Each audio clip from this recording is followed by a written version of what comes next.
हरे कृष्णा, राधे राधे। कैसे हो आप सब लोग? आशा करती हूँ मेरे सारे फ्रेंड्स बहुत अच्छे हैं। और एकदम सुबह सुबह का समय हो रहा है और पता है अभी ना फिर से ऐसा लग रहा है जैसे कि ठंडा वापस आ रहा है। कई जगह पे ना बर्फ़बारी हुई है, तो मतलब जैसे नॉर्थ का जो अपर पार्ट है ना वहाँ पे, और यहाँ पे भी ना टेम्परेचर देखो 15-13 ऐसे चल रहा है सुबह का और रात का टेम्परेचर। मतलब कह सकते हैं कि काफ़ी ठंडा हो रहा है। तो मतलब दोपहर को गर्म लगता है, कभी ठंडा भी लगता है, कभी बारिश भी हो जाती है। बेसिकली समझ में ही नहीं आता है कि मौसम कौन सा है। तो सुबह सुबह का समय है, नवरात्रि की पहले दिन है और आप सभी को नवरात्रि की बहुत बहुत शुभकामनाएं। So friends, welcome back to व्रत विधि उपाय और मैं हूं कौशिकी। आप सभी का स्वागत करती हूं। नवरात्रि के पहला दिन है तो सबसे पहले तो जैसे हमारा रूटीन रहता है ना, बिल्कुल उसी तरह से मैंने अपना काम कर लिया। यानी कि घर की साफ़ सफाई कर लिया और जो भी मतलब सामने सामने चीज़ें दिखा वो सारी चीज़ें अपनी जगह पर रखा, ताकि घर एकदम ऑर्गेनाइज रखे, साफ़ सुथरा रखे। और हाँ, एक चीज़ तो है कि देखो घर है, होटल नहीं, तो एकदम से पूरा चमका देंगे, बाहर से कुछ भी नहीं दिखेंगे, ये चीज़ें तो नहीं हो पाती है। तो यहाँ पे हमारे ठाकुर जी सो रहे थे, तो ठाकुर जी को हमने नींद से उठा लिया है। और आज ना यहाँ का जो कपड़ा है ये भी चेंज कर लूँगी। तो ये ओम लिखा हुआ एक बहुत ही प्यारा सा कपड़ा है, भगवान के मंदिर के बिछाने के लिए। ये कपड़े बहुत ही मतलब अलग अलग कलर्स के मिल जाते हैं। तो मेरे पास ये येलो कलर के है, रेड है और ग्रीन भी है। तो जैसे जैसे समय आता है ना उस टाइम पे ये बिछा लेते हैं। नवरात्रि के समय लाल रंग का ज़्यादा व्यवहार करते हैं, क्योंकि लाल रंग ना ऊर्जा होता है, शक्ति की प्रतीक होता है। तो ये बोलते हैं ना माता रानी को लाल रंग बहुत प्रिय है। तो यहाँ पे मैंने लाल रंग का वो बिछा दिया है। और कुछ कुछ चीज़ें मैं ढूंढ रही थी जो लास्ट में कुछ बच गया था ना, जैसे माता रानी के कमरबंद एक मुझे निकालनी थी, तो वो सारी चीज़ें मैंने निकाल के रख लिया। और सबसे पहले तो चलो तुलसी मैया का पूजा कर लेते हैं और सूर्य नारायण को जल चढ़ा देते हैं। और आगे चल के ना एक दिन में समय निकाल कर सारे देव वृक्ष को सोच रही हूँ एक ही जगह कर दूँ, ताकि पूजा और दीपदान के लिए बहुत ही अच्छा रहे। बैसाखी महीना भी लग जाएगा धीरे धीरे, तो इसीलिए इससे पहले ये सारे काम तो हमें करना ही पड़ेगा। और अब बारी आई माता रानी को स्नान कराने के लिए। तो बहुत ही प्यारा लग रहा है, सच्ची में इतना अच्छा लगता है ना। तो माता रानी को पहले मैंने नॉर्मल जो गंगा जल होता है उसी से स्नान करा लिया है, और उसके बाद दूध से स्नान कराऊंगी और फिर जल से स्नान कराऊंगी। बहुत ही सिंपल रखती हूँ अपनी पूजा, क्योंकि सुबह का समय होता है, बहुत सारा काम रहता है। और मतलब अपने काम को ना ज़्यादा नहीं फैलाती हूँ, क्योंकि मुझे जितना कर पाती हूँ ना मैं उतने हिसाब से ही करती हूँ। तो आप लोग ज़रूर बताना कि माता रानी का श्रृंगार कैसे हुआ है। थोड़ी देर में मैं आप लोगों को श्रृंगार करके भी माँ को दिखाती हूँ। तो माता रानी को मैंने यहाँ पे साड़ी पहना दिया है, मतलब लहंगा चोली पहना दिया है। और ये है इनकी कमरबंद। ये जो गहने हैं ना, ये गहने सारे ही ऐसे गहने हैं जो मतलब काफ़ी सालों से मैं यूज़ कर रही हूँ और बिल्कुल ख़राब नहीं हुआ। कलर तो इसका बिल्कुल भी नहीं गया है। और सही बताऊँ तो ये गहने पहन के ना बिल्कुल ऐसा लगता है जैसे कि सोने के गहने पहने हुए हैं। तो बहुत ही ज़्यादा प्यारे और सुंदर लग रहे थे। चलो मैं आप लोगों को ना सामने से भी दर्शन करवाती हूँ।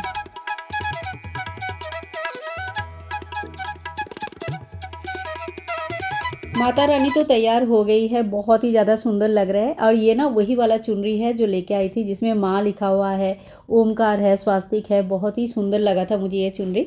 और चलो गौरी गणेश जी की भी स्थापना कर देते हैं। तो यहाँ पे गौरी गणेश जी पूरा 9 दिन के लिए मैं स्थापना करती हूँ, और बाकी हनुमान जी की भी स्थापना कर सकते हैं, पर मैं उनकी पूजा अपने मंदिर में ही करती हूँ। बहुत ज़्यादा चौकी में भगवान लेके नहीं आती हूँ, बस जितना जिनकी पूजा है ना खाली उन्हीं की स्थापना मैं करती हूँ। बाकी सभी देवी देवता का मंदिर में ही पूजन होता है।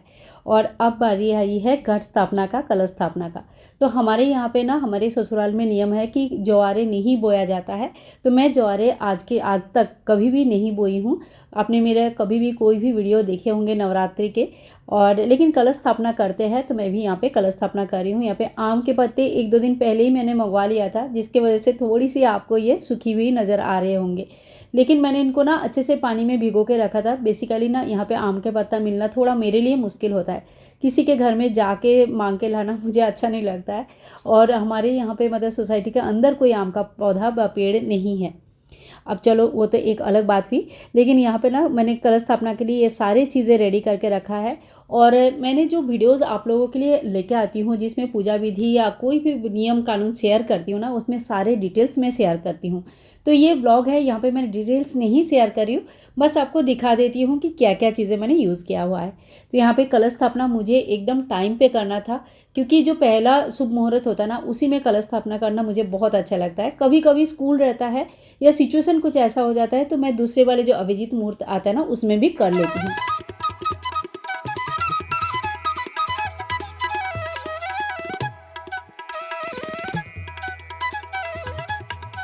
और आज है गुरुवार, नवरात्रि की पहला दिन। तो नवरात्रि के पहले दिन में माता शैलपुत्री की पूजा होता है और इस दिन पीला रंग पहनना भी बहुत ज़्यादा शुभ माना जाता है। बस ये सारी चीज़ें जो आप सभी के साथ शेयर करती रहती हूँ, यही सारी चीज़ें अपना भी फॉलो करने की कोशिश तो ज़रूर ही करती हूँ। तो मैंने भी पीला कलर का ड्रेस पहना है और ठाकुर जी को भी ना आज पीला कलर का ही ड्रेस पहनाया है। और मुझे टाइम पे ही करना था कलश स्थापना। कलश स्थापना पहले करना था, इसीलिए सबसे पहले ना बाकी सारा काम छोड़ के मैं ना इसी में लगी पड़ी थी। तो नारियल को अच्छी तरह से टीका कर लिया, माता रानी को अर्पण कर दिया है और कलश की भी मैंने बहुत प्यारे से स्थापना भी कर दिया है। और यहाँ पे चावल का आसन लगाऊंगी। और हाँ, जितनी भी चावल यूज़ करती हूँ ना, उसमें सभी में थोड़ी सी हल्दी ज़रूर मिलाती हूँ। मतलब अगर कलर करके यूज़ करते हैं ना तो बहुत ज़्यादा सुंदर लगते हैं, लेकिन ना मैं इस चावल को बाद में चिड़िया को डाल देती हूँ, तो चिड़िया को कोई भी कलर देना मुझे अच्छा नहीं लगता। तो इसीलिए नॉर्मली हल्दी डाल देती हूँ, इससे कीड़े भी नहीं लगते हैं और हल्दी तो वैसे भी बॉडी के लिए अच्छा ही होता है। तो अपनी अपनी थिंकिंग है, मैंने अपना शेयर किया है, आप लोग बताना आप लोग क्या करते हो। और थोड़ा सा चावल का आसन लगाकर यहाँ पे मैंने नवग्रह का जो यंत्र है वो मैं बैठा दूंगी। आप लोग पूछते हो, इसका लिंक पूछते हो, तो आपको यहाँ मतलब अमेज़ोन में या मीशो में कहीं पे भी मिल जाएगा। ये जो लिंक है ये मैं प्रोवाइड इसलिए नहीं करती हूँ क्योंकि इनका जो फिनिशिंग है बहुत बढ़िया नहीं है। पर लास्ट टाइम जब नवरात्रि के टाइम पे नवग्रह का पूजन होता है ना, तो उसके लिए मैंने लिया था और बिल्कुल एक दिन पहले ही मेरे ये मुझे रिसीव हुआ था, तो मैंने रिटर्न नहीं किया। इन्हीं की पूजन करती हूँ मैं, बट इसके जो फिनिशिंग है ये प्रॉपर नहीं है, इसके वजह से मैंने लिंक नहीं देती हूँ। आपको कोई भी अच्छा मतलब देख के आप ले सकते हैं, ढूंढने से ही मिल जाएगा। और इसके बाद मैं दूर्वा छाट रही थी। तो दूर्वा में क्या होता है ना, जो तीन डंठल रहते हैं ना ऊपर का, बस उतना ही लेना रहता है। पूरी की पूरी घास कोई कोई यूज़ करते हैं, तो पूरा घास हमें यूज़ नहीं करनी होती है। तो छोटे से बचपन से यही सिखाया था मम्मी पापा ने। और दुर्गा पूजा के टाइम पे तो कितनी दुर्वा घास हम लोग इस तरह से करते थे, बहुत मतलब बहुत अच्छा लगता था। वो एक समय था, कभी बैठ के आप लोगों से बात भी करूँगी। बहुत ही हर किसी का बचपन ना उनके लिए बहुत ज़्यादा खास रहता है, हमारा भी था। कभी मतलब आप लोगों से बात भी करूँगी, अच्छा लगेगा।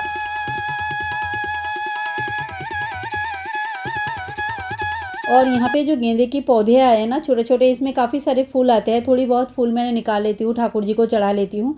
और यहाँ से मैंने थोड़ा सा फूल ले लिया। एक आध जो दुर्वा घास है ये तो मुझे पहले ही नीचे से मैं लेके आ गई थी। पान के पत्ते भी मैं लेके आ गई थी और साथ ही में एक बेलपत्र भी माता रानी को चढ़ाना होता है भगवान शिव जी को शरण करके। तो ये सारे छोटे छोटे जो नियम है ना, ये मैं ज़रूर फॉलो करती हूँ। बहुत बड़ा समय नहीं लगता है और बहुत बड़ा याद भी नहीं करना पड़ता है, क्योंकि ये चीज़ें ना अपने आप इतने सालों से हो रहा है ना, तो चलती आती है। तो आप सभी को हम स्नान कराएंगे, फिर कलावासर वस्त्र चढ़ाएंगे, टीका करेंगे और साथ ही में फूल पुष्प वगैरह अर्पण करेंगे। लास्ट में मैंने इत्र भी लगा दिया था। और हाँ, पूजा करते करते ना इतने सारे चीज़ें रिकॉर्ड करना भी बहुत मुश्किल है, तो आप सभी के साथ शेयर करती हूँ जिस तरह से, उसी तरह से ये मेरे लिए भी एक बहुत अच्छा सा मेमोरी भी हो जाता है कि किस तरह से हम घर पे इस तरह से पूजन करते हैं। बच्चे भी देखते हैं, सीखते हैं और भविष्य में कहीं ना कहीं उनको भी बहुत ज़्यादा ये सारी चीज़ें याद रहते हैं। तो अपनी परंपरा, अपने शिक्षा संस्कृति और अपना जो घर का जो त्यौहार है ना, ये बहुत अच्छे से ज़रूर फॉलो कीजिएगा, जितना हो सके, जैसे भी हो सके। इसी से आगे का जनरेशन है ना, वो सीखते हैं और याद भी करते हैं।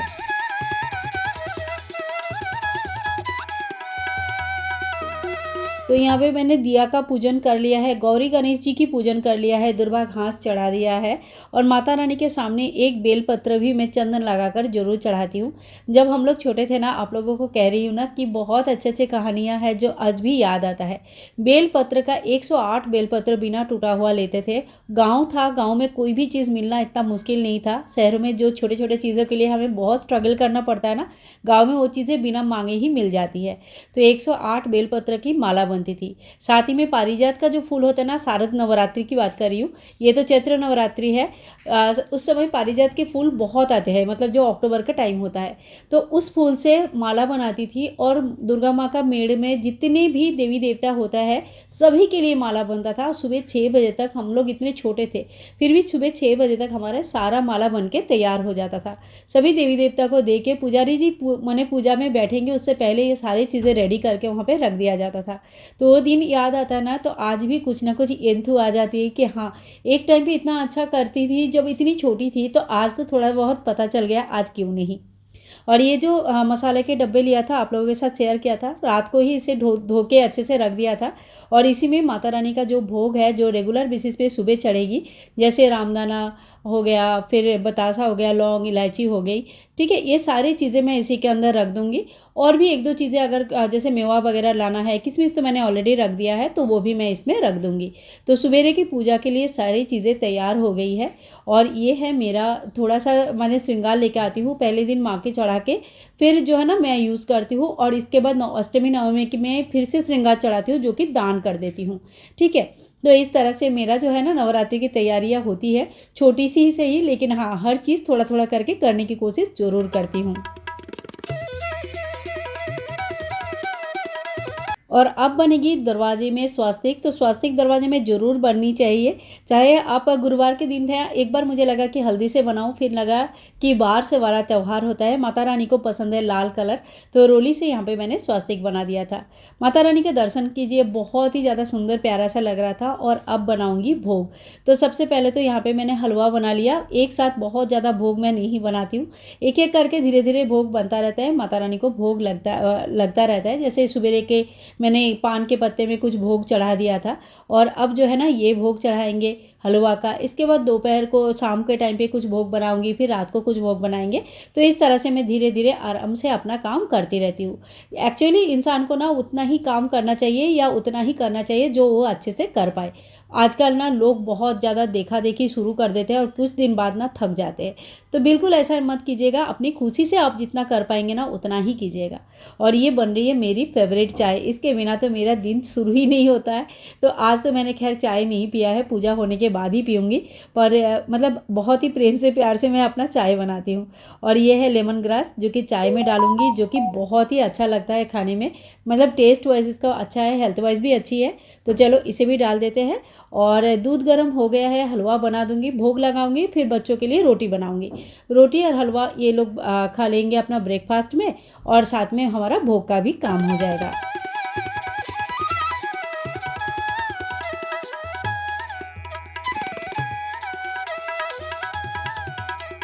और दुनिया में कोई भी आपको याद करते हैं कि नहीं करते हैं, पेरेंट्स ऐसे होते हैं जो आपको याद हमेशा करते हैं। और जब तक आपके सामने रहते हैं, जब आपके सामने नहीं भी रहते हैं ना, हमेशा आपके लिए कोई ना कोई एक अच्छा आशीर्वाद ही करके जाते हैं। तो आज भी पापा का कॉल आ गया था, बस पूछ रहे थे कैसे है तबीयत। आज ना सुबह से ना मुझे तबीयत थोड़ा सा ख़राब है। आप लोगों को शायद वीडियो में देख के पता नहीं चल रहा है, तबीयत ठीक ख़राब नहीं है। एक्चुअली क्या हुआ ना, कल मैंने जो जवारे का रोटी बनाया था, नहीं बाजरे का रोटी बनाया था। और ये जो मोटा आटा होता है ना, मोटा अनाज, ये ना मुझे बिल्कुल भी सूट नहीं करता है।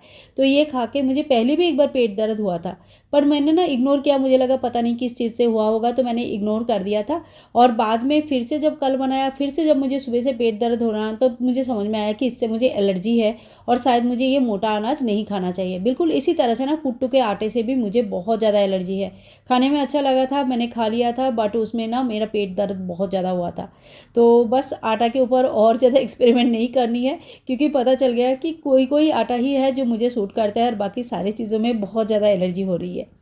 और ये देखिए हमारे ठाकुर जी के दर्शन कर लीजिए, उनका स्नान आदि हो गया है, मंदिर का भी थोड़ा बहुत मैंने किचन का भी काम संभाल के आई हूँ, क्योंकि नवरात्रि का पहले दिन का जो पूजा होता है ना, बहुत लंबा हो जाता है, और इसमें टाइम एडजस्ट करना रियली वेरी डिफ़िकल्ट होता है।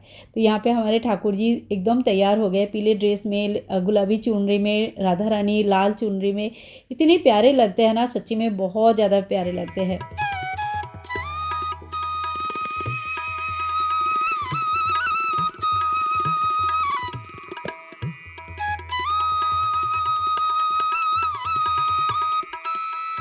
तो मंदिर में भी मैंने यहाँ पे भोग लगा दिया, आरती भी यहाँ पे कर लूँगी।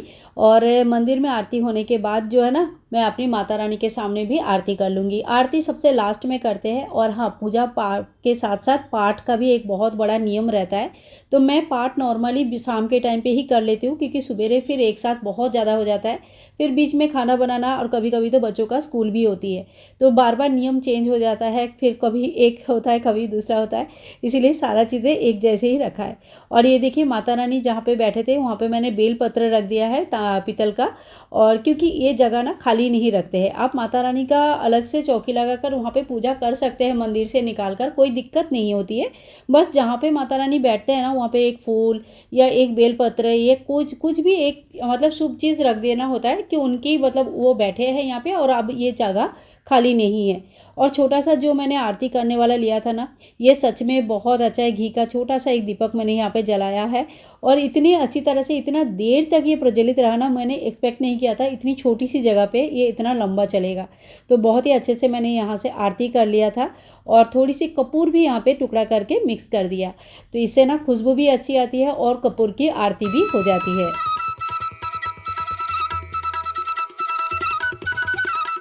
सो फ्रेंड्स, मॉर्निंग का पूजा यहीं पे एंड करूँगी और मिलूँगी एक और नया वीडियो के साथ। आज का पूजा विधि आप लोगों को कैसे लगा ज़रूर बताना। ब्लॉग पसंद आए तो please like share and comment, channel को सब्सक्राइब जरूर करके रखिए। हरे कृष्णा, राधे राधे, जय माता दी।